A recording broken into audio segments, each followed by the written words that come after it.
ఆడపిల్ల విషయం దగ్గరికి వచ్చేటప్పటికి తల్లిదండ్రులకు ఉన్నటువంటి పరిమితి ఏమిటో తెలుసా? ఈ పిల్లని జీవితాంతం సుఖపెట్టడం నా చేతిలో ఉందా? ఈ పిల్లని సుఖపెట్టడం నా చేతులలో లేదు. ఈ పిల్లని సుఖపెట్టడం భర్త చేతులలో ఉంది. ఆయన సుఖపెడితే ఆమె సుఖపడుతుంది, నేనందరం సుఖపడతాం. అల్లుడు సుఖపెట్టేవాడు కాకపోతే చాలా ప్రమాదం. అందుకే అందున ఒక్కతే కూతురు అనుకోండి, ఆ అల్లుడి వలన కూతురు సుఖపడుతుందో సుఖపడదో, ఆమె జీవితం ఎలా ఉంటుందో అని తల్లిదండ్రుల యొక్క ప్రాణాలు బిగపట్టుకుని ఉంటారు. నేను ఒకప్పుడు కాంచీపురం వెడితే ఒక వృద్ధ పండితుడు ఒక ఆయన నా దగ్గరికి వచ్చి ఓ మాట అన్నాడు, అది నా జీవితంలో నేను మర్చిపోను.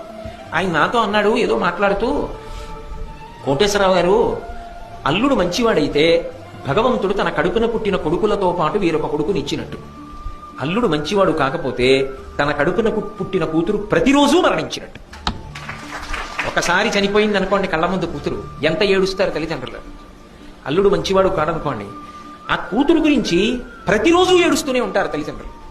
అదే అల్లుడు మంచివాడు, ఆ కూతురు ఖండాంతరములలో ఎక్కడో ఉండనివ్వండి, తన కళ్ళ ముందు లేదు, కానీ తల్లి తండ్రి పరమ సంతోషంగా ప్రశాంతంగా ఉంటారు. ఎందుకని అంటే ఒక్క కారణానికి, ఎవరు ఎలా ఉండనివ్వండి, అల్లుడు చాలు బంగారు తండ్రి, నా కూతుర్ని గుండెల్లో పెట్టుకు చూసుకుంటాడు, అదొక్కటి చాలు, ఆ తల్లిదండ్రులు బతికేస్తారు.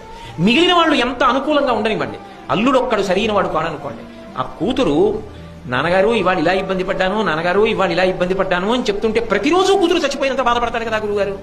అందుకని అల్లుడు మంచివాడైతే ఇంకొక కొడుకు పుట్టినట్టు. కొడుకుని చూడాలని ఎలా కోరుకుంటాడో తండ్రి, అలాగే మామగారు అల్లుణ్ణి చూడాలని కూడా అంతా పరితాపం పొందుతాడు, అంతా ప్రేమ పొందుతాడు. కాబట్టి కొడుకులతో ఒక కొడుకు పుట్టినట్టు. అల్లుడు మంచివాడు కాకపోతే అంత ప్రమాదం ఏర్పడినట్టు అన్నాడు. ఆ మాట నేను ఎప్పటికీ మర్చిపోను. ఎంత మహానుభావుడు అనుభవంతో చెప్పిన మాట.